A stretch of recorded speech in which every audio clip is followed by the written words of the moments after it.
Chapter 1. The Bet. The velvet was the color of a fresh wound, and the cards whispered across its surface like conspirators. King Leo of the Carpathian court, lord of the unseen, master of the long night, held his hand close. He had ruled for 812 years. He had seen empires turn to dust and languages fade from memory. He had survived the revelation of 1347, when the Black Death made it impossible for vampires to hide any longer, and a fever-mad Venetian doge had stumbled into a vampire lord's manor and blown the whole secret wide open. And the 3 centuries of chaos that followed, and the covenant of shadows that finally ended the bloodshed by forcing vampires, humans, and witches to share a world none of them particularly wanted to share. He had negotiated the covenant's original taxation clauses. He was not about to be bluffed by a trio of witches who smelled faintly of patchouli and temporal mischief. Across the table, Hecate, grand matriarch of the Hecatean sisterhood and winner of 4 consecutive centuries of Most Influential Witch in Arcane Monthly, shuffled a deck worn smooth by centuries of play. Her sisters Clotho and Lachesis cackled. "Raise," Leo said, his voice a low rumble that had once commanded armies and, more recently, a very contentious zoning board hearing regarding his castle's historical landmark status. He pushed a stack of chips into the center of the table. They weren't chips. They were solidified moments of power, a favor from a fey prince, the true name of a lesser demon, a single night of blissful, dreamless oblivion, the rarest currency of all. "Oh, he's confident," Clotho chirped, her eyes glittering. "Pride," Lachesis rasped. "And a pair of kings, I'll wager." Hecate simply smiled and met his raise with a sliver of petrified moonlight. "The stakes are agreed, Leo. Winner takes the pot. The loser grants the winner a boon of their choosing," Leo finished, impatient. This was their tradition, a quarterly game registered with the Supernatural Arbitration Board under file number QG-1247-C to alleviate the crushing tedium of immortality. He had never lost. His mind, honed over centuries, could calculate odds, read the subtlest tells, the twitch of a psychic third eye, the faint aura of desperation. "All in," Hecate said, her voice suddenly devoid of mirth. She pushed the remainder of her power into the pot. It looked like a captured nebula, swirling with possibility. A hush fell. Clotho and Lachesis folded, their amusement curdling into genuine suspense. It was down to him and Hecate. Leo examined her face, an unreadable mask of ancient serenity. He glanced at his own hand. 3 queens and 2 jacks. A full house. Unbeatable. Almost. He had been so sure she was bluffing on the river. He considered the infinitesimal chance she had something better. Impossible. Hubris was a mortal failing, and he had shed his mortality in the 12th century. "I see you," Leo said, sliding his own considerable stack forward. The very air in the hidden chamber grew thin. Hecate laid her cards down, one by one. Ace of spades, king of spades, queen of spades, jack of spades, 10 of spades. A royal flush. Leo did not move. He simply stared. For a full 10 seconds, the only sound was the crackle of the captured nebula. He had not felt this specific brand of cold, gut-wrenching shock since the revelation of 1347 had forced him to start paying taxes. "Well, buck up, Buttercup," Clotho said, breaking the silence. "It happens to the best of us." "It has never," Leo said, each word a chip of ice, "happened to me." Hecate gathered the pot, the swirling nebula shrinking until it fit into a locket she wore around her neck. "The penalty, then, our boon." Leo inclined his head, a gesture of pure, agonized dignity. "Name it."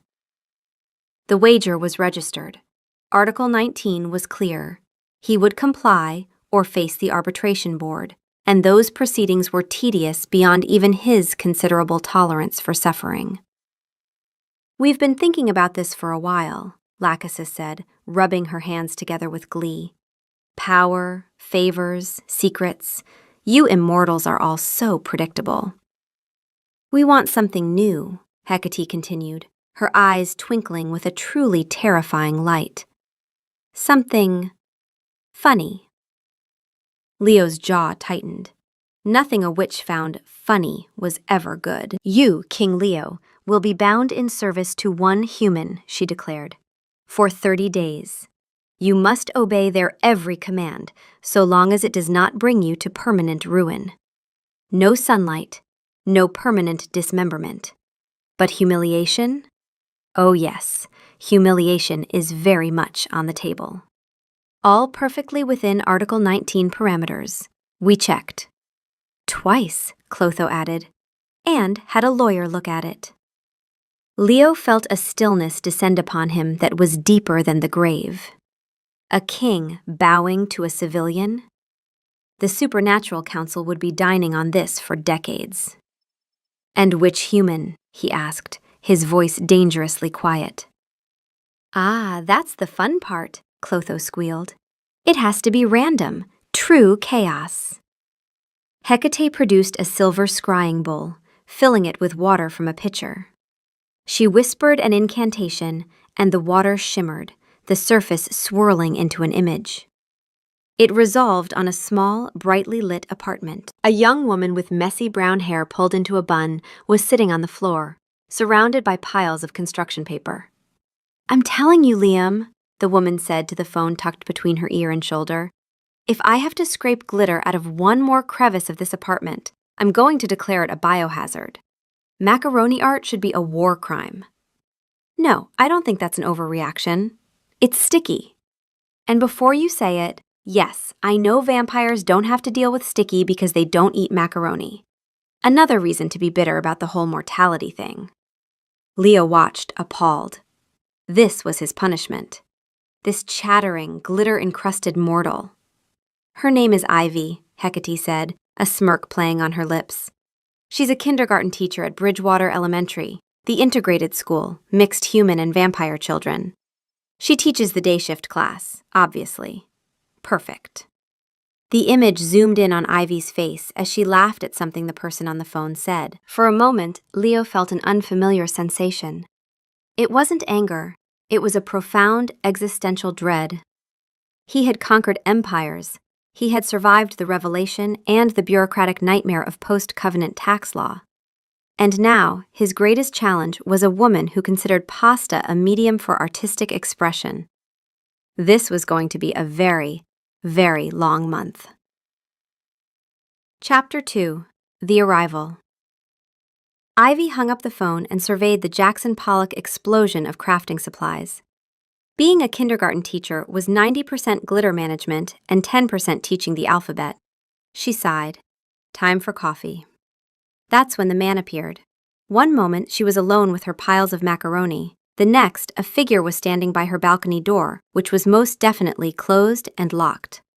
He was tall, impossibly tall, and wearing a cape. A full-length, dramatic velvet cape that looked more expensive than her car. His silver hair fell to his shoulders with a sort of wind-swept perfection that suggested a personal wind machine. And his face was all sharp angles and cheekbones that could cut glass. The pallor, the temperature drop, the fact that he'd apparently materialized through a wall. Vampire. Ivy sighed. "Okay, look," she said, reaching for her phone. "I don't know how you got past the Article 1 barrier. Actually, I do know. The balcony door is technically a common access structure since the building reclassified it during the 2019 renovation. But I'm going to need you to state your covenant ID and reason for entry, or I'm calling the Supernatural Compliance Hotline. They're very responsive. I've got them on speed dial because my last neighbor was a poltergeist who kept rearranging my fridge." The man's expression was one of pained, aristocratic endurance. It was a look Ivy recognized from every vampire she'd ever dealt with. The look of an immortal being forced to engage with modern bureaucracy. My name is King Leo of the Carpathian court, he said, his voice a deep, resonant baritone that vibrated in the air. And I am here to serve you. He said the word serve as if it were a piece of rancid meat he was being forced to swallow. Ivy lowered her phone. She stared at him. Then she burst out laughing. No way, she said, wiping her eyes. You're the guy. You're the poker guy. Hecate's bet. I saw this on the news, well, on Witch Talk. The Hecatean Sisterhood posted a cryptic thread about humbling the proud, and everyone's been speculating. She pulled up her phone, scrolling rapidly. There's a whole hashtag. Hashtag vampire servitude. It's trending. Leo closed his eyes. The witches had publicized it. Of course they had. Due to an unfortunate wager registered with the arbitration board, I am bound to obey your every command for the next 30 days, he said, the words sounding like a death sentence delivered in a courtroom. Ivy looked at him. Really looked at him. She knew who King Leo was. Everyone did. His face was on the Covenant currency. He'd been profiled in Time magazine's Immortals Who Shaped the Modern World issue. And he was standing in her living room, surrounded by glitter and macaroni, looking like he wanted to dissolve into shadow and never reconstitute. A slow, delighted grin spread across her face. This was real.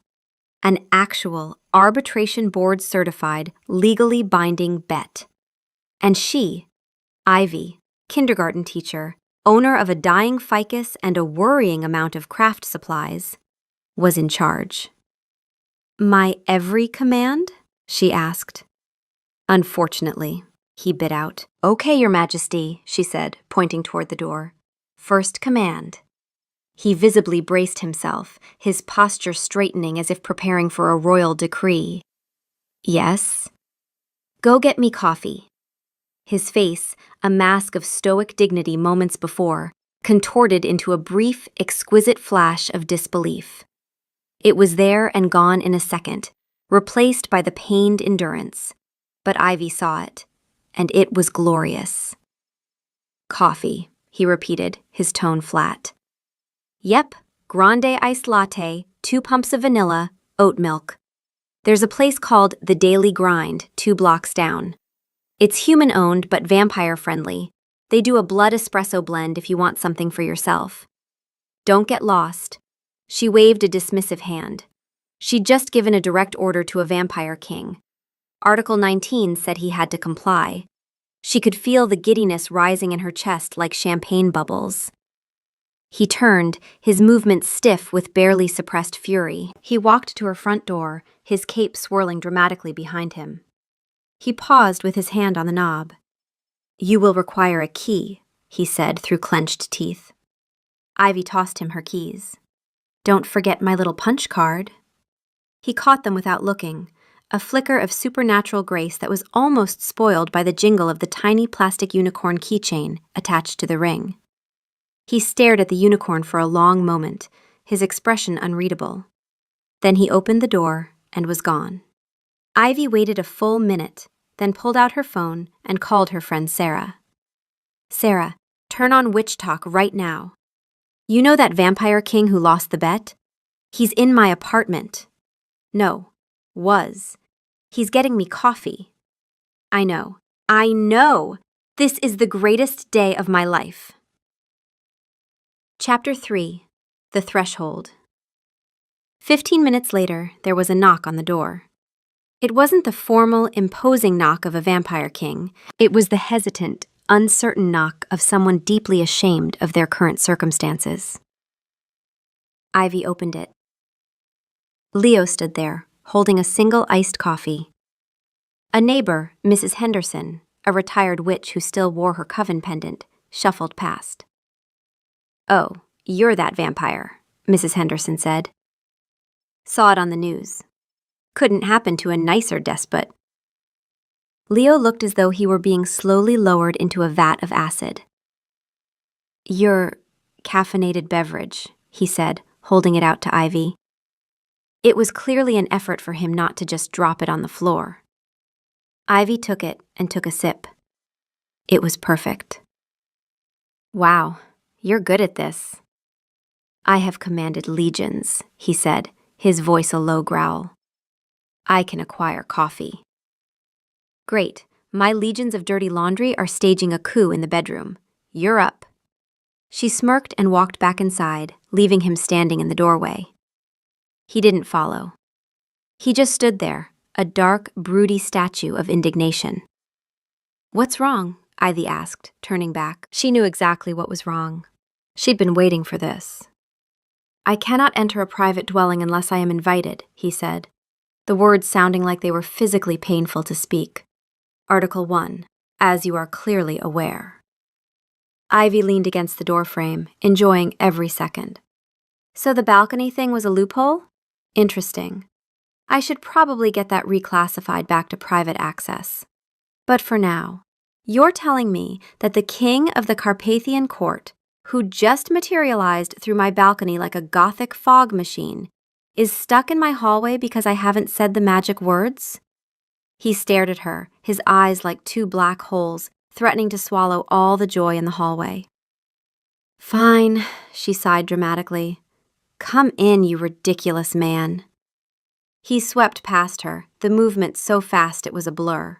1 second he was in the hall, the next he was standing in the middle of her living room, his cape settling around him like a sigh of defeat. That counts, he hissed, more to himself than to her. The invitation was logged, metaphysically speaking. He could now enter freely for the duration. Small mercies. Ivy took another long sip of her coffee. 30 days of this, with a legally bound vampire king who couldn't refuse her? It was going to be the best month of her life. Chapter 4. The Domestic Trials. The first week was a masterclass in petty tyranny. Ivy leaned into it with the enthusiasm of a scientist testing a new hypothesis. The hypothesis was, how much mundane human nonsense can a centuries-old vampire endure before his dignity actually physically cracks? The answer was an astonishing amount. On Tuesday, it was grocery shopping. Leo, dressed in his funereal best, pushed a squeaky-wheeled cart through the fluorescent hellscape of a suburban supermarket. Other shoppers recognized him. His face was on the 50 drachma note, and a teenager took a photo. The hashtag updated in real time. We need sunscreen, Ivy announced, tapping her list, for the class field trip next week. Leo flinched, a genuine, full-body flinch. He stopped the cart so abruptly that a pyramid of cereal boxes behind him wobbled. No, he said, his voice tight. It's not for you, Drama King. It's for the human kids. But while we're here, aisle 7, toilet paper. Get the soft kind. The look he gave her could have curdled milk. He strode toward aisle 7 with the grim determination of a king marching into a battle he knew he couldn't win. The true test, however, came on Thursday. The IKEA boxes had been sitting in her living room for 2 weeks, mocking her. It was time. Behold, she said, gesturing to the flat-packed monoliths. Your next trial. The Björkuden dining table and 4 Ingolf chairs. Leo stared at the cardboard boxes as if they were coffins. You wish for me to construct furniture? Don't think of it as construction. Think of it as a puzzle, a test of strength and intellect. You've survived 8 centuries. Surely you can survive Swedish engineering. He picked up the instruction manual for the table. It was a slim booklet filled with minimalist pictograms of a cheerful, genderless stick figure assembling the table with impossible ease. There were no words, only diagrams and arrows. And a tiny Allen key. Leo's internal monologue, which for the past 4 days had been a steady stream of inventive curses in dead languages, went completely silent. He was, for the first time in centuries, utterly and completely flummoxed. This is sorcery, he finally declared, holding up the booklet. And I do not say that lightly. I have studied under actual sorcerers. These runes are indecipherable. Those are assembly instructions, you drama queen. Now get to it. I'll be on the couch, providing moral support and witty commentary. What followed was an hour of the most majestic, dignified failure Ivy had ever witnessed. Leo's superhuman strength was a distinct disadvantage. He tried to gently tap a wooden dowel into place and sent it shooting through the particle board like a bullet. He attempted to tighten a screw and stripped it instantly. He tried to lift a single table leg and ended up holding the entire half-assembled table aloft with one hand, looking confused. "You're supposed to attach the legs while the tabletop is upside down on the floor," Ivy called from the couch, where she was eating popcorn. He lowered the table with painstaking care. He knelt on her rug, a king on his knees before a Swedish-designed nemesis. He picked up the tiny Allen key, holding it between his thumb and forefinger as if it were a particularly loathsome insect. "This tool," he growled, "is an affront to engineering. I was present for the construction of Notre Dame. That made sense. This does not. It's a free tool, Leo. We don't insult free tools in this house." He let out a frustrated sigh that sounded like the wind through a forgotten crypt and went back to work. At one point, he moved with his characteristic vampiric speed, overshooting his mark and ending up halfway across the room, staring at the wall in bafflement. Ivy was crying with laughter, clutching her stomach. "I think you just broke the sound barrier trying to build a chair. The Supernatural Athletics Board is going to want to see the footage." He glared at her, his eyes burning with the fire of 1,000 suns. But he was bound. Article 19. Registered wager. He stalked back to the chair parts, picked them up, and with a low growl of frustration, managed to fit piece A into slot B. A small victory. He looked up at her, a flicker of something that almost resembled pride in his eyes. "See?" she said gently. "You're getting the hang of it." An hour later, they had one wobbly table and 4 surprisingly sturdy chairs. Leo sat on one of them, his posture rigid, surveying his handiwork. He had a smudge of sawdust on his perfect cheekbone. "It is functional," he conceded. "It's beautiful," Ivy said, running a hand over the smooth wood. "We did it." "I did it," he corrected her, his pride stung. "While you consumed desiccated maize and offered unhelpful observations. That's called management, sweet cheeks.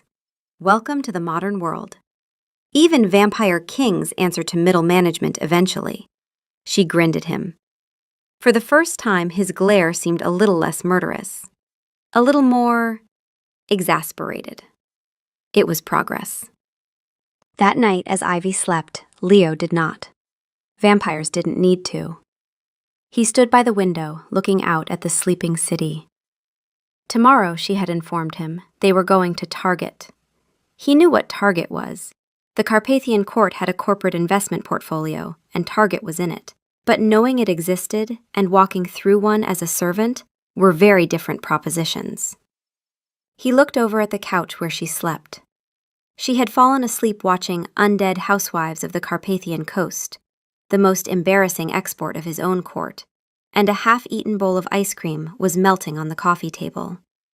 Her face, in the soft glow of the streetlights, was peaceful.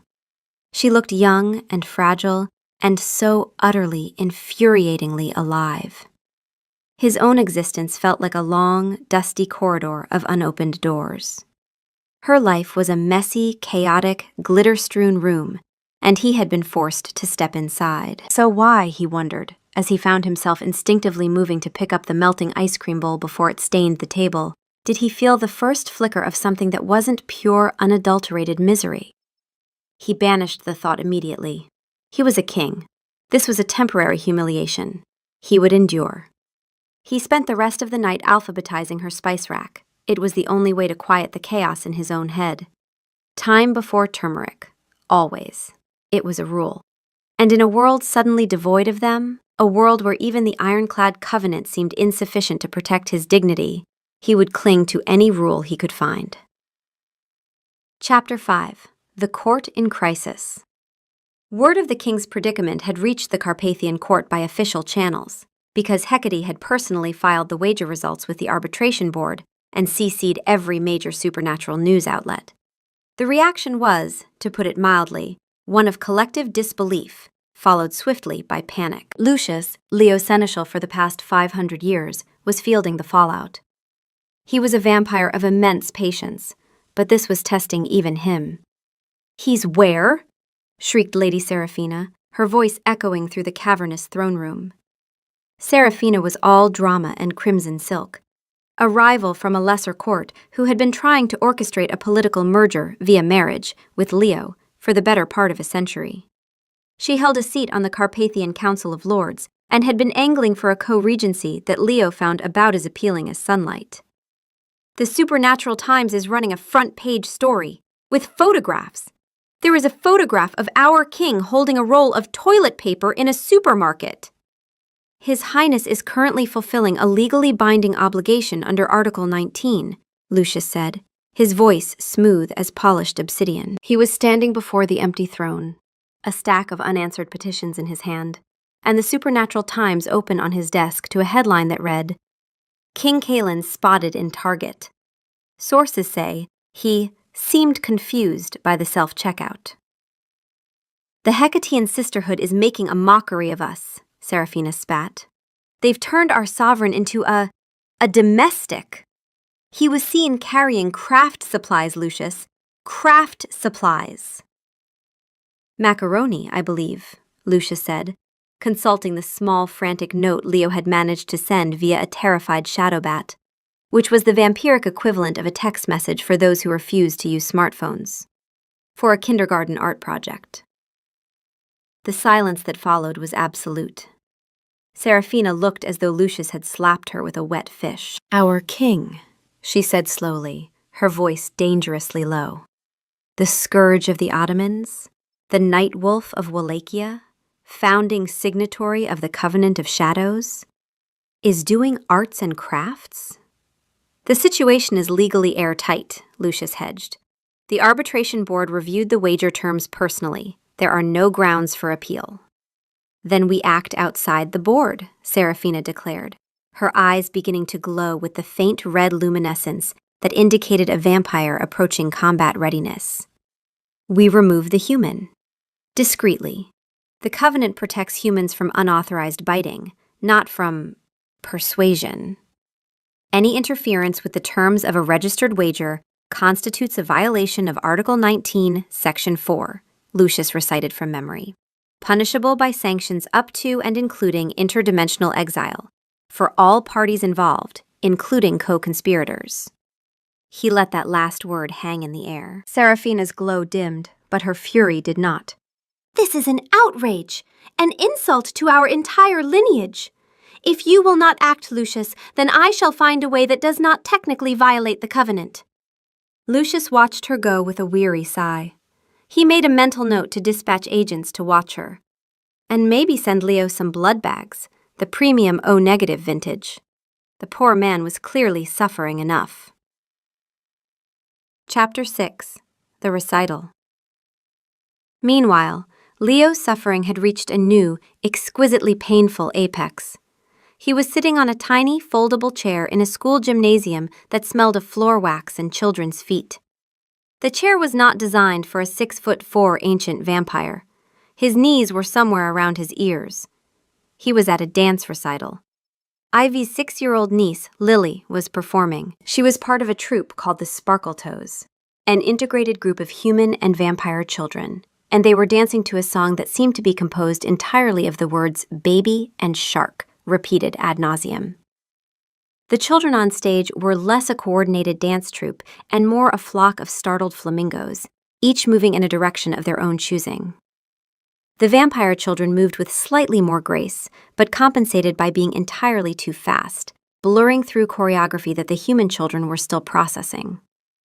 Lily, for her part, had decided to simply stand center stage and wave enthusiastically at Ivy and Leo. "She's a natural," Ivy whispered, filming on her phone.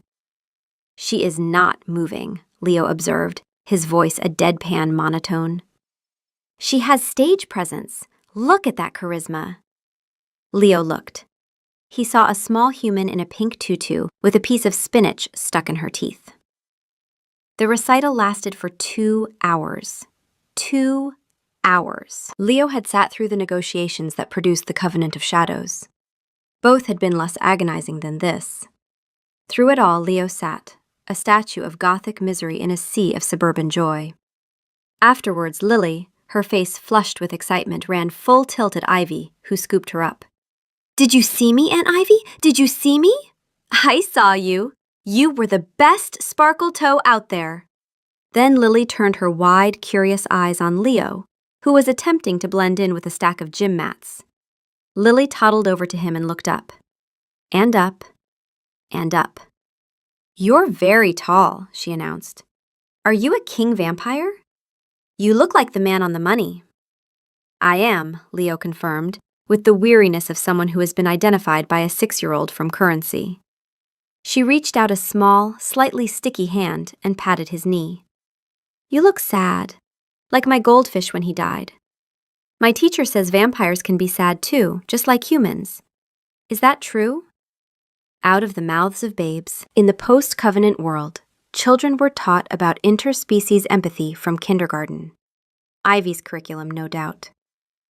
Leo felt a strange, unfamiliar sensation in his chest. It wasn't annoyance. It wasn't anger. It was something else. "I am not sad," he said, his voice softer than he intended. "I am contemplating." "Oh," Lily nodded sagely. "Aunt Ivy says you're her new friend. She says you're grumpy, but you're not mean. Are you going to come to karaoke with us?" Leo's blood ran cold. Karaoke. He turned his head slowly to look at Ivy, who was trying very hard to stifle a grin. She gave him a helpless shrug. "It's a command," she mouthed. Chapter 7. The Performance. And that is how, 3 hours later, King Leo found himself in a dimly lit bar with a sticky floor, surrounded by Ivy's relentlessly cheerful teacher friends and their seemingly infinite capacity for cheap beer and off-key singing. "You have to sing. It's a rule," a woman named Chloe declared, shoving a thick binder of songs into his hands. Leo scanned the list. His musical tastes had stopped evolving around the time of Wagner. Then his eyes landed on a title. A song from that dreadful film about the sinking ship. He had been alive when the actual ship sank. The song was simple, and he knew the melody because it had been inescapable in the late 1990s. When his name was called, he walked to the stage with the stoic resignation of a man walking to the gallows. He took the microphone. The backing track started, a synthesized cascade of tinny flutes. And then he sang. His voice, trained over centuries to carry without amplification, filled the small bar. It was technically perfect. Each note was precise, the pitch flawless. He sang the power ballad with the somber gravitas of a funeral march. He stood perfectly still. He did not gesture. He did not emote. He simply unleashed a wave of vocally perfect, emotionally barren sound. The bar fell silent. Vampires and humans alike turned to stare at the funereal man on stage, singing about hearts going on and on, with the emotional affect of a man reading a legal statute. When the song ended, there was a moment of stunned silence, and then the bar erupted in applause. Not the polite applause of a karaoke night, the wild, enthusiastic applause of people who had just witnessed something truly, unforgettably weird. Someone was already posting to the hashtag #VampireServitude hashtag. Leo walked off the stage and back to their table, his face a mask of stone. Ivy was staring at him, her mouth slightly agape. "I have no words," she said finally. "This is humiliating," he said, his voice low and tight. "It will be on the internet by morning." "It's already on the internet," Chloe said helpfully, holding up her phone. Ivy took a sip of her beer. "You know," she said, looking at him thoughtfully, "you chose 'My Heart Will Go On.' That was on you." And then she laughed. Not her usual mocking laugh, a real, genuine belly laugh. Leo watched her, and for the first time the rigid posture of his misery loosened, just a fraction. A smile, small and barely there, touched the corner of his mouth before he quickly suppressed it. Later, as they walked home under the pale glow of the streetlights, the comfortable silence was broken by Ivy. "You have a really good voice, you know, under all the existential dread." "It passes the time," he said. 800 years was a lot of time to pass. "You know," she said, stopping on the sidewalk, "for a guy who's literally the king of the Carpathian court, founding signatory of the covenant, face on the 50 drachma note, you're not very good at having fun." Fun is a mortal indulgence, like sunburn and paying income taxes. Vampires pay taxes too. Article 5, Section 12. We pay different taxes, and with considerably more resentment. "Or maybe you've just forgotten how," she said, her voice soft. She looked at him, her head tilted, and the streetlights caught the flecks of gold in her eyes. "My command for tomorrow is that you have to pick the activity, something you genuinely think I would enjoy. No loopholes, no picking something miserable just to spite me." Leo stopped. "What?" "You heard me. You plan the day. Consider it a diplomatic exercise. Interspecies cultural exchange. Very covenant approved." "And if I refuse?" "You can't," she said with a grin. "Article 19. It's a command." She turned and walked towards her apartment building, leaving him standing on the sidewalk. He watched her go, a strange new emotion swirling in the pit of his stomach. It wasn't anger. It wasn't humiliation. It was anticipation. A feeling he hadn't truly experienced in over a century. He was still bound. He was still a king reduced to a glorified errand boy. But something had shifted. The bet was no longer just a punishment. It was becoming a conversation, and he wasn't sure he wanted it to end. Chapter 8. The Stars. The next day, Ivy woke to the smell of old books and ozone.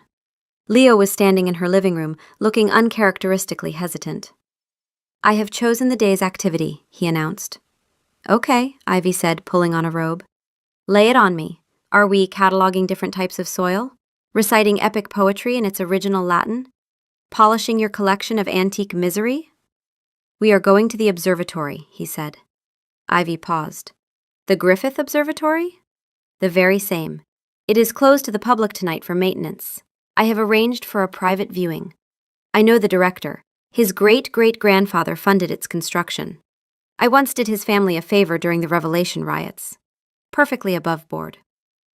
That evening, they stood alone under the massive dome of the observatory. The city lights twinkled below. Above, through the lens of the giant Zeiss telescope, the real galaxy sprawled in silent, breathtaking majesty. Leo adjusted the lens. "Look," he said, his voice a low murmur. Ivy peered into the eyepiece. The rings of Saturn, crisp and clear, hung in the blackness. It looked like a painting, too perfect to be real. "Wow," she breathed. "That is Titan," he said, his voice next to her ear. She could feel the cold radiating from him, the vampiric thermoregulation that was well documented in medical literature, but still startling up close. "Its atmosphere is thick with nitrogen and methane, not hospitable, not even for us." He guided the telescope across the sky, pointing out constellations. He didn't just name them, he told her their stories. Not the Greek myths she knew from school, but older stories, from before the Revelation, when vampires had watched the skies in secret. "You see that empty patch of sky?" he murmured, pointing the telescope to a spot that looked utterly black. "It is not empty." He made a fine adjustment. "It is the Horsehead Nebula, a stellar nursery. New stars are being born in there even as we speak." Ivy looked, and in the darkness she could just make out the faint, ghostly shape of dust and gas, a cosmic sculpture carved by stellar winds. They stayed for hours. Ivy, who usually filled silences with nervous chatter, was quiet. She was listening. He wasn't the brooding, sarcastic figure from her living room. He was a scholar, a historian, a man who had looked at these same stars for 8 centuries and still found wonder in them. "You love this, don't you?" she said, as they stood on the balcony looking down at the city. "I have seen 9 supernovas with my own eyes," he said. I watched Halley's Comet with Edmund Halley himself. He was dreadfully boring, but his mathematics were impeccable. The universe is the only thing that does not grow tiresome. And people? She asked, her voice small. He turned to look at her. The wind whipped a strand of hair across her face, and without thinking, he reached out and tucked it behind her ear. His fingers were ice cold against her skin. She didn't pull away. She knew the cold was just biology. She'd been around vampires her whole life. But this cold felt different. Personal. People, he said, his voice low, are complicated. He trailed off, his eyes holding hers, and for a moment the 800 years between them vanished. He wasn't a king. She wasn't a kindergarten teacher. They were just two people on a hill, surrounded by stars. The moment was shattered by a screech of tires and a blast of a car horn from the road below. Ivy jumped, and the spell was broken. "We should probably go," she said, her cheeks flushed. "I have to be up early." The mention of finger painting brought the pained, long-suffering mask slamming back onto Leo's face. "Of course," he said, his tone once again glacial. "The artistic endeavors of the 5-year-old population wait for no one." But as they walked back to the car, Ivy noticed he didn't pull away when their hands brushed. Chapter 9. The Rival. Their fragile truce was, of course, destined to be shattered. The instrument of its destruction arrived on a Tuesday afternoon in the form of a vintage black convertible, a custom Rolls-Royce with blackout windows and covenant-compliant UV shielding, that pulled up to Ivy's apartment building with a theatrical roar. A woman emerged. She was tall, impossibly elegant, and draped in enough crimson silk to reupholster a small sofa. Her hair was a cascade of raven curls, and her lips were painted a shade of red that screamed, "I predate your legal system." It was Serafina. Ivy recognized her immediately. Lady Serafina held seat 7 on the Carpathian Council of Lords. She'd been profiled in Supernatural Vogue. She was known for political ambition, dramatic entrances, and a centuries-long campaign to marry Leo. Ivy and Leo were on their way out, on a mission to acquire more macaroni for a new, ambitious kindergarten art project involving mosaics. Leo froze on the top step of the porch, his hand tightening on the bag of groceries he was carrying. The bag contained juice boxes and a family-sized pack of goldfish crackers. "Leo, darling," Serafina purred, gliding towards them. Her eyes swept over Ivy, a look of profound disdain on her perfect face. "I see the #vampire servitude hashtag is accurate. You've acquired a pet." "Serafina," Leo said, his voice a low warning. "This is not the time. And I would remind you that referring to humans as pets is a violation of Covenant Article 2, Section 3, Dignitary Language Standards." "Oh, spare me the legalese," Serafina said, waving a manicured hand. "I came to see the damage for myself." Lucius tried to contain the story, but the Supernatural Times has been running daily updates. There is a poll. Should King Leo be allowed to return to the throne after the IKEA incident? 62% say no.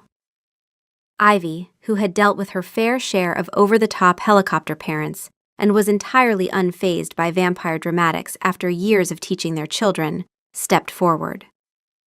"Look," she said, "I don't care what seat you hold on whatever council. He's fulfilling a legally binding obligation under Article 19, and your interference could constitute a violation under Section 4. I've read the covenant. We covered it in my teaching certification. It's required for integrated schools. Maybe try booking an appointment next month?" Serafina stared at Ivy as if she had just started speaking in tongues. Then she laughed, a sound like the tinkle of broken glass.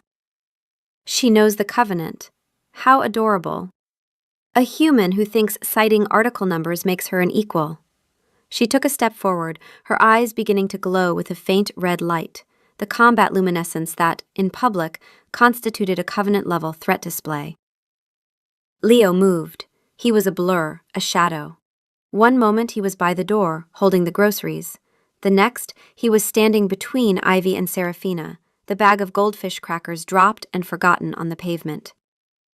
"You will not touch her," he commanded, his voice dropping to a register that made the air itself vibrate. It was the voice of the king, the one he used to quell rebellions, and it promised untold ages of pain.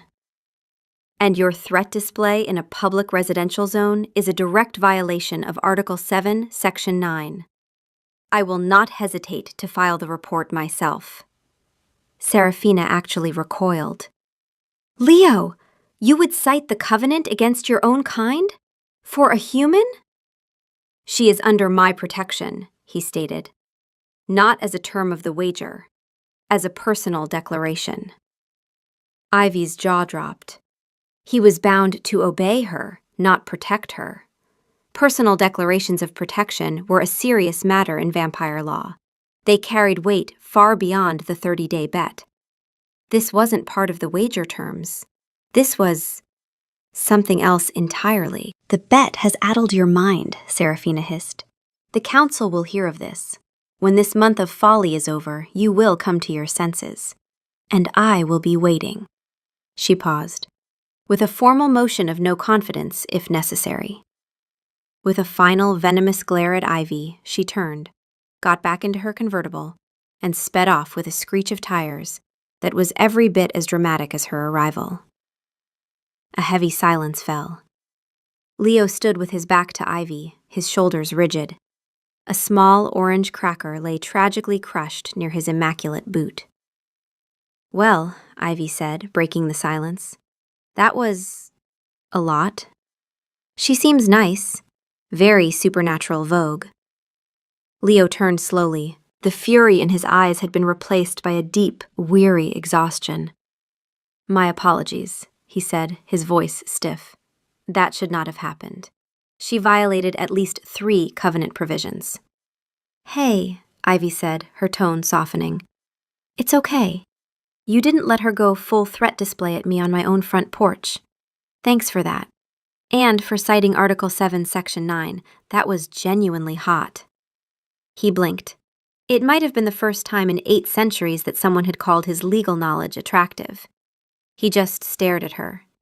He had made a personal declaration of protection, a statement that carried implications far beyond a temporary wager.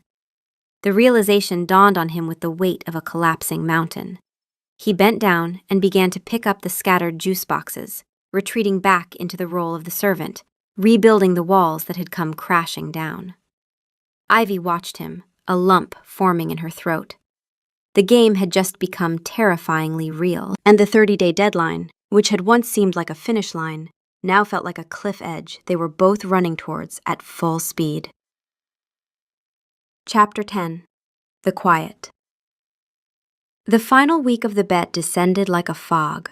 The boisterous, teasing dynamic that had defined their first few weeks had evaporated, replaced by a quiet, fragile tension. The jokes were still there, but they were softer, placeholders for the things neither of them knew how to say. They had fallen into a routine. He'd have coffee waiting when she woke, 2 pumps of vanilla, oat milk, learned from a single trip. She'd once come home early to find he had cleaned the entire apartment to surgical sweet sterility and reorganized her bookshelf by color, creating a perfect rainbow gradient. She hadn't had the heart to tell him she preferred to organize by genre.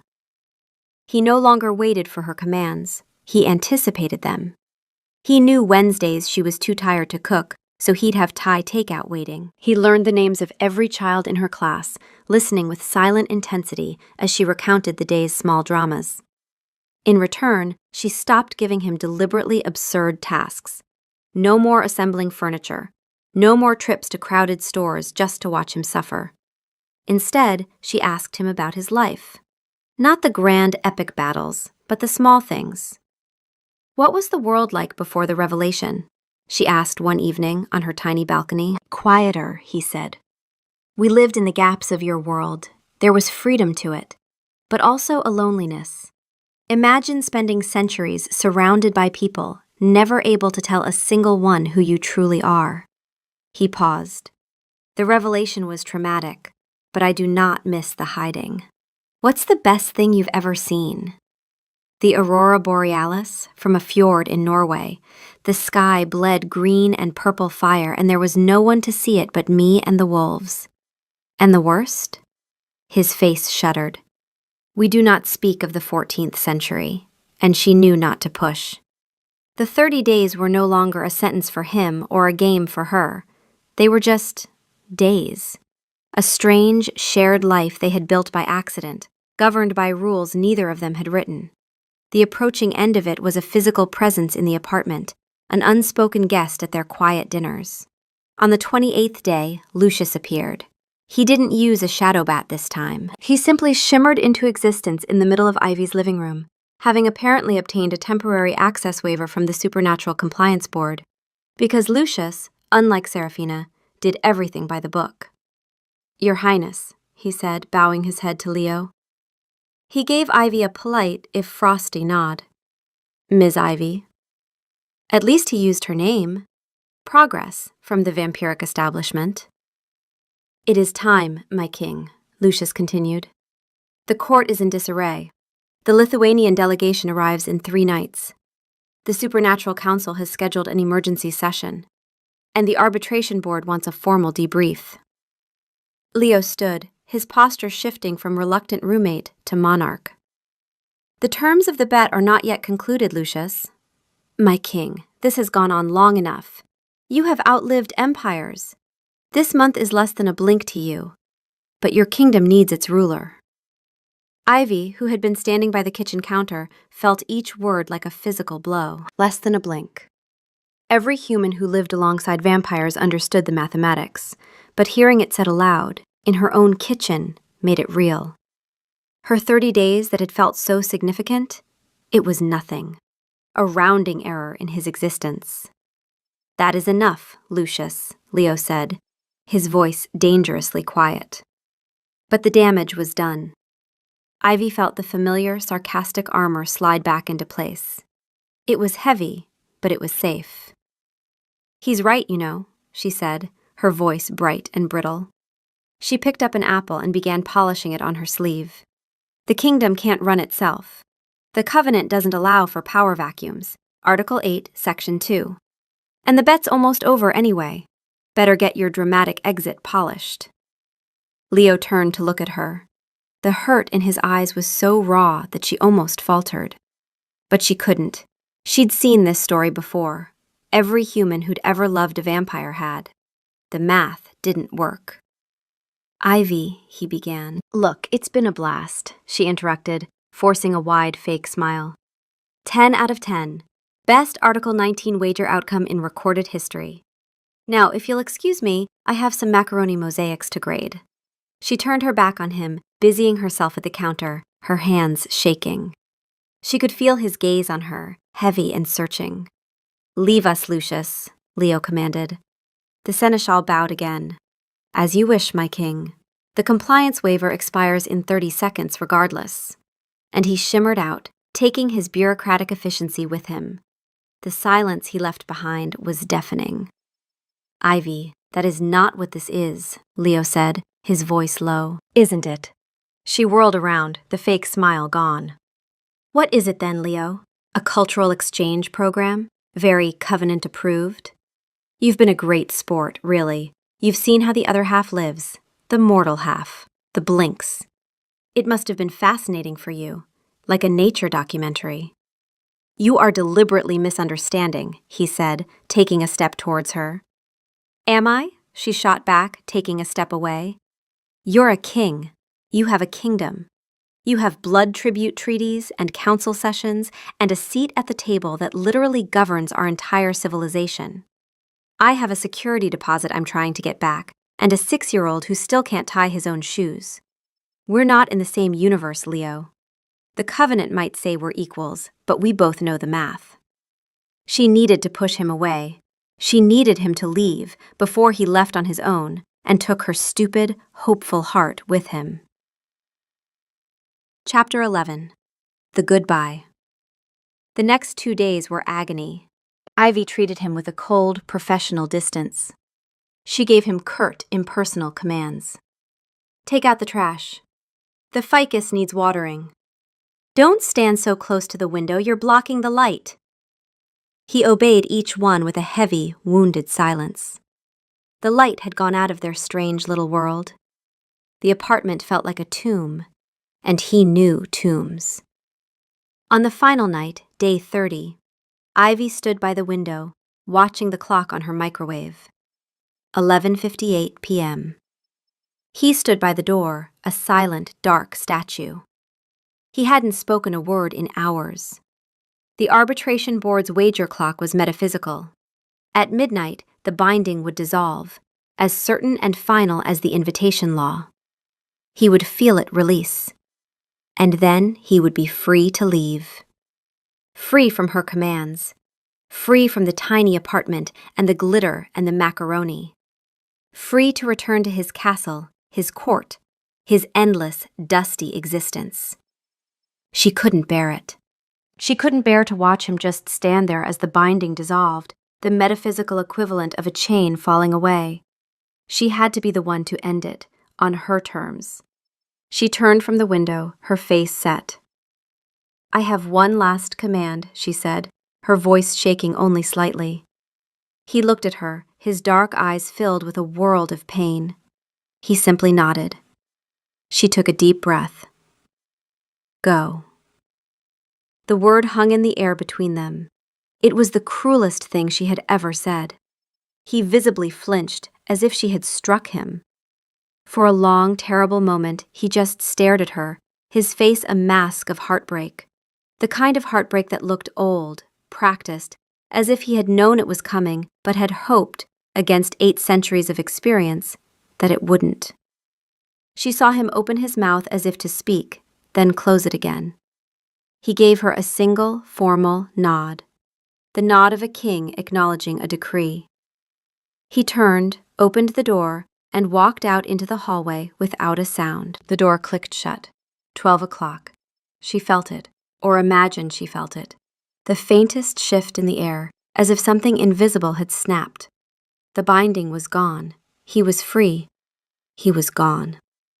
Ivy slid down the wall, her legs giving out from under her. She wrapped her arms around her knees and finally let herself cry.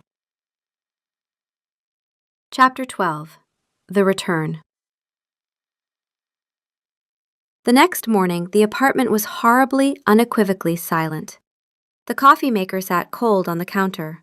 The bookshelf, still organized by color, his last mark on her world, seemed dull. Ivy felt hollowed out.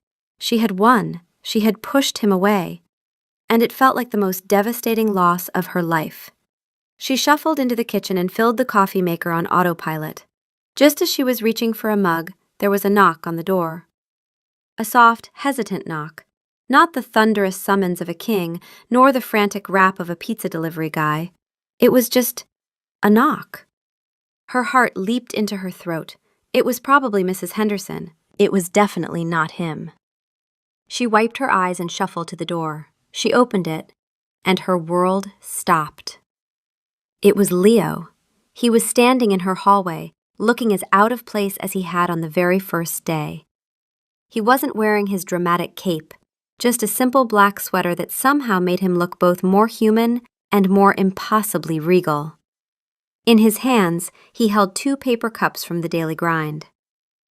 Ivy stared at him, speechless. "The bet is over," she managed to whisper, her voice hoarse. "I know," he said, his voice quiet and steady.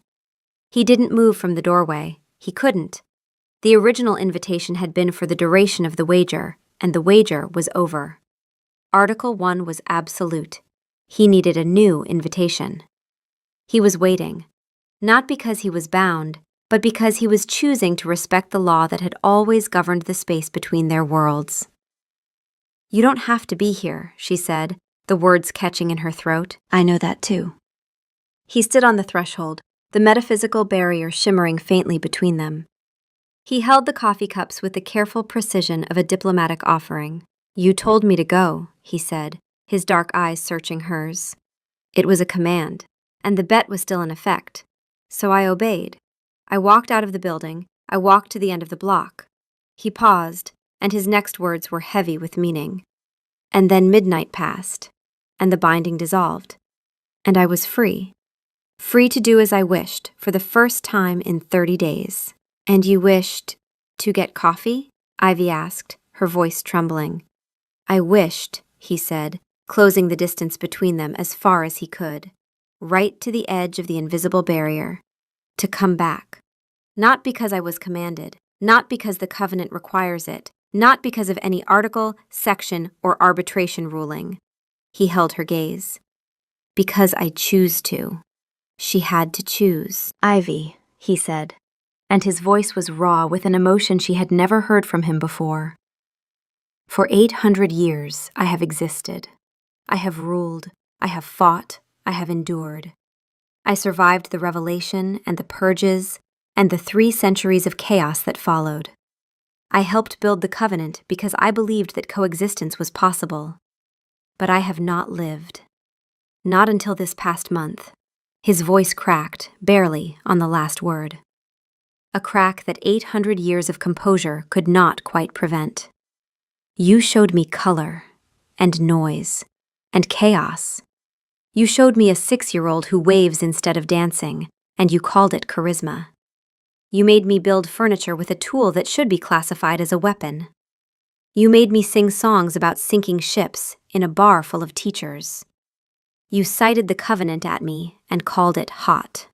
A small, watery laugh escaped Ivy's lips. You are the most infuriating, disrespectful, and utterly captivating creature I have ever had the misfortune to meet, he continued, his voice steady again, but his eyes betraying everything. Lucius was wrong. That month was not a blink. It was the first time I have opened my eyes in centuries, and I find I do not wish to close them again. But your kingdom, she whispered. The treaties, the council, Seraphina, the math, Leo. My kingdom has survived my absence for a month. It will have to learn to accommodate my new priorities, he said, a faint, wry smile touching his lips. The council will adjust. As for Seraphina, her motion of no confidence requires a 2/3 majority she will never achieve. I checked. And the math, he paused. The covenant was written because 2 species that should have destroyed each other chose, against all logic, to try. The math never worked. We did it anyway. Ivy stared at him. Tears were streaming down her face. The bet is over, Ivy, he said. There are no more commands, no more articles, no more sections. So I am asking, not as a king, not as a servant, just as a man, standing at a threshold he cannot cross without your word. He held up the coffee. May I come in? It wasn't just an invitation, it was everything. The oldest law in their shared world turned into a question about the future. If she said yes, it wasn't for 30 days. It was for as long as she wanted him there. And the barrier would know it. Ivy didn't need to think.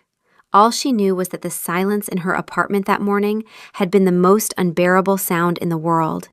And now he was here, filling it. Come in, she said.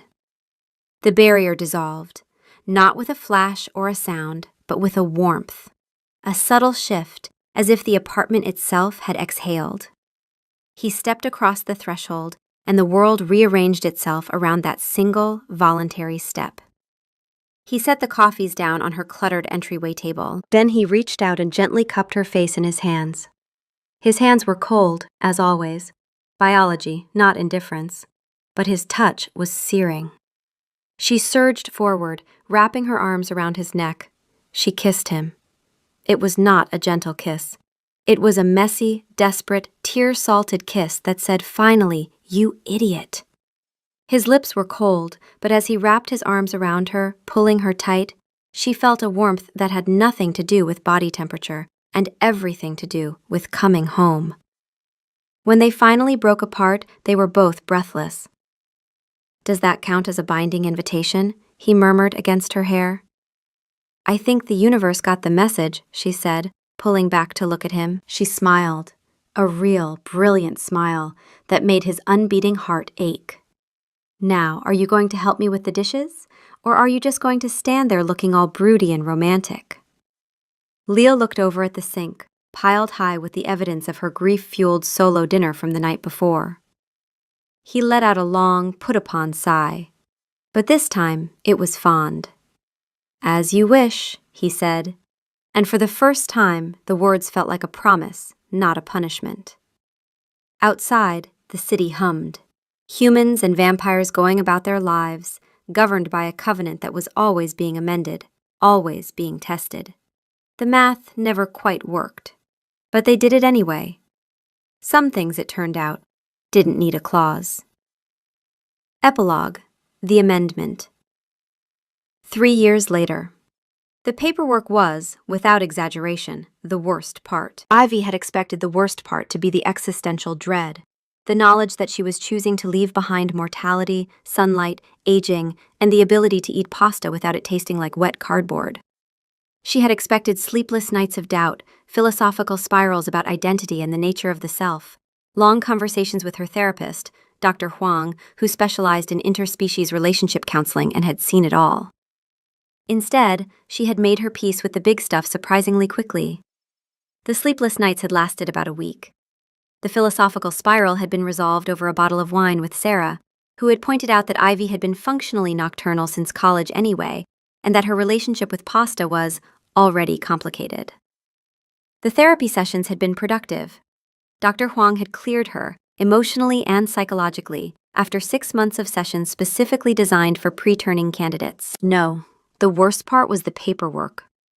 The Covenant's voluntary turning protocol, established under Amendment 47, ratified 1923, revised 1971, revised again 2004 after what was referred to only as the Reno incident, was a 14-step process that made applying for a mortgage look like a haiku. It existed because the Covenant's framers, Leo among them, a fact that delighted Ivy to no end, had wanted to ensure that no human was ever turned without full, informed, enthusiastic, and repeatedly documented consent. Step 1 was the declaration of intent. Ivy had written kindergarten teacher in the occupation field and because I love him and also I'm tired of being the only one in this relationship who gets the flu in the reason field. Then came the mandatory 90-day cooling off period, the psychological evaluation, Dr. Huang, check, and the medical examination. The head physician had complimented her iron levels and given her a pamphlet titled Your New Eternity, What to Expect in the First Century. The FAQ section asked, Will I still enjoy food? Answer: Technically, yes. Practically, most newly turned vampires describe human food as tasting like a memory of a photocopy of the original flavor. It gets better after the first 50 years. Ivy had texted Leo a photo with the caption, 50 years before pasta tastes good again, you owe me. His reply, I have waited 800 years for you. You can wait 50 for spaghetti. It was the most romantic thing anyone had ever said to her, and also the most annoying. Step 6 was the informed consent form, signed in triplicate. Ivy had asked Sarah, human, and Lucius, vampire, and by now grudgingly fond of Ivy, though he would have denied it under interdimensional exile. Lucius had signed with a fountain pen that was older than the Constitution. Sarah had signed with a pen she'd stolen from a dentist's office. Step 7 was a second cooling-off period of 30 days. 30 days, Ivy had said, looking at Leo. Sound familiar? He had almost smiled. Almost. The remaining steps were administrative: credentials, facility inspection, care plans, employer notification. Bridgewater Elementary had sent a card reading, Congratulations on your lifestyle change. Please note that your shift will be reassigned to the night class. And the formal notification of next of kin. That last one had been the hardest. Ivy's mother had cried. Not because she disapproved, she had met Leo and decided he was very polite, if a bit intense, but because the math was brutal. Ivy would watch her mother age and die, but her mother had held her hands and said, You've always been brave, sweetheart. If this is what you really want, then I want you to have it. Just promise me you'll visit. even when I'm old and embarrassing. You're already old and embarrassing, Ivy had said, and they had both laughed, and then they had both cried. And Leo had stood in the hallway listening, his ancient heart breaking in a way he had not known it still could. Step 14. The Turning. It happened on a Tuesday, because of course it did. Every significant event in Ivy's relationship with Leo had happened on a Tuesday. The bet, Serafina's ambush, the first time he told her he loved her, in the middle of an argument about whether his alphabetized spice rack system was authoritarian. She had called him a condiment fascist. He had called her organizational system an act of violence against logic. And then he'd said it, just like that, standing in the kitchen holding a jar of cumin, his voice cracking on the word love, as if it were a language he was still learning to speak. And she had kissed him so hard she'd knocked the cumin out of his hand, and neither of them had cared. The facility was clean, bright, and aggressively calming. A high-end spa crossed with a medical clinic. There was a water feature in the lobby that Ivy found soothing and Leo found acoustically offensive. The procedure itself was simple, ancient. It required his blood and her willingness. That was all. They were alone in the room when it happened. The doctors waited outside, the forms were signed, the cooling-off periods were cooled. Every box was checked, every article satisfied, every amendment honored. Leo sat on the edge of the bed holding her hand. His hand was cold, hers was warm. It was, she realized, the last time their temperatures would be different. "You're sure," he said. Not a question, a ritual. He had asked her every day for 3 years. "I'm sure," she said. And then, because she was Ivy and she could not let a moment of profound significance pass without undermining it. "But if pasta really does taste like wet cardboard for 50 years, I'm filing a formal complaint with the arbitration board." He looked at her. 815 years of existence, and she could still surprise him. She could still make the corners of his mouth twitch against his will. She could still make his unbeating heart feel as though it were trying, against all biological evidence, to start again. "Noted," he said. "I will prepare a rebuttal." She laughed. He pressed his lips to her forehead, gently, reverently. Then his dark eyes held hers, and the 800 years in them were not a weight anymore, but a promise.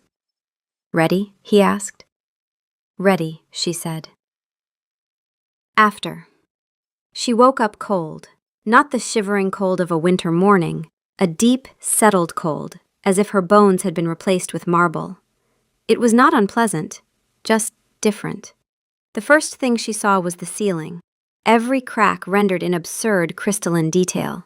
She could hear the water feature 3 rooms away, each drop distinct, and the heartbeat of a nurse in the hallway. Thump, thump, thump, thump, like a song she'd always known, but was hearing clearly for the first time. The second thing she saw was Leo. He was sitting in a chair beside the bed, his posture rigid, his face a careful mask of composure.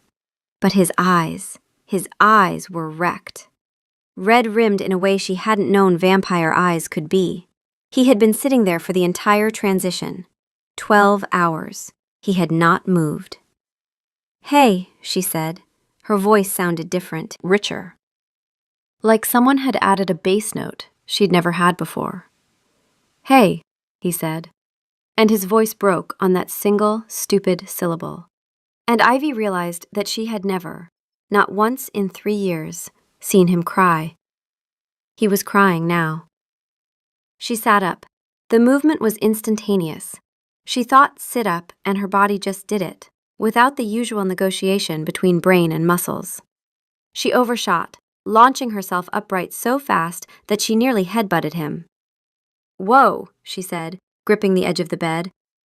"Okay, that's going to take some getting used to." "You have approximately a decade to calibrate your motor functions," he said, wiping his eyes with a dignity that was almost convincing. "I suggest starting with door handles. I destroyed 7 in my first year."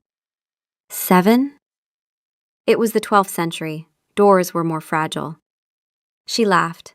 It came out louder than she expected, resonating in her chest like a bell. She clapped a hand over her mouth, startled, and then laughed again at her own surprise. He reached out and took her hand. His hand was cold. Her hand was cold. Same temperature. For the first time, there was no difference. The warmth between them now had nothing to do with biology, and everything to do with the fact that he was looking at her like she had just handed him back a world he'd forgotten he'd lost. "How do you feel?" he asked. She considered this. She felt strong. She felt clear. And underneath all of that, something enormous. Time. An ocean of it, stretching in every direction. Not the panicked, ticking clock time of a mortal life, but something vast and patient and almost unbearably beautiful. "Hungry," she said. He blinked. Then he reached beside his chair and produced a small cooler. Inside was a single blood bag, medical grade, from the facility's supply. "O negative," he said. "A good vintage, 2026. I'm told the donor was a marathon runner." She took it, looked at it, and then looked at him. "Do I just drink it? Like a juice box?" "There is a straw," he said, completely deadpan. She inserted the straw. She took a sip. It was like the first sip of water after a long run, like coffee on a cold morning, distilled into something fundamental and perfect. "Oh," she said softly. "Okay, I get it now." "Welcome to the other side of the menu," he said, and she could have sworn his voice was shaking. She took another sip, then set the bag down and looked at him with her new eyes, that could see the faint, ancient scars on his hands that human vision had never caught. "So," she said, "what now?" "Now," he said, standing and offering her his hand, "we go home. I believe your spice rack needs reorganizing." "Leo." "Yes?" "I love you." He closed his eyes. When he opened them, the 800 years were not a wall anymore. They were a door, and she was on his side of it. "I know," he said. "I have known since you made me sing karaoke." She took his hand. Same temperature, same strength. Same endless, ridiculous, bureaucratically approved stretch of time unfolding before them. "One more thing," she said, as they walked toward the door. "Yes?" "I want to go to Target." He stopped walking. He turned to look at her. His face, which had been cycling through more emotions in the past 12 hours than it had in the previous 8 centuries combined, settled into an expression she knew intimately. It was the look he'd worn on the very first day. The look of a king who had just been told that his next challenge was a fluorescent-lit superstore. "You are immortal for 11 minutes, he said slowly. "And you want to go to Target?" "I want to see if it looks different with vampire eyes. I bet the lighting is even worse." He stared at her. Then he did something she had only seen a handful of times in 3 years. Something rarer than a supernova and infinitely more precious. He laughed. Not a restrained chuckle, a real laugh, full and warm and startled out of him like a bird flushed from a hedge, cracking open the architecture of his composure completely. Ivy grinned at him, her new fangs catching the light. "Come on, Your Majesty," she said, pulling him toward the exit. "We've got eternity. Might as well start it in the home goods aisle." They walked out of the facility into the night. The city spread before them, rendered in 1,000 new frequencies of light and sound and scent. She could hear heartbeats 2 blocks away. She could smell rain coming from the coast. She could see the stars, not the pale suggestions she'd always seen, but actual stars, sharp and layered in depth. The same stars he'd shown her through the telescope 3 years ago, now visible without any lens at all. He was watching her take it all in, and his face held an expression she had never seen before. Not in any portrait, not on the Covenant currency, not in 800 years of careful composure. He looked happy. "It's beautiful," she whispered. "It always was," he said. "You just couldn't see all of it." So, she said, squeezing his hand, what should we do first? We have literally forever. Leo considered this.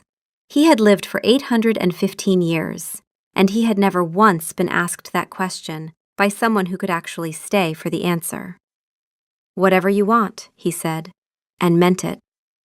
Ivy thought about it for approximately 3 seconds. IKEA, she said. I want to see if vampire strength makes it easier or harder. It makes it worse, he said immediately. Dramatically, catastrophically worse. Perfect, she said. Let's go.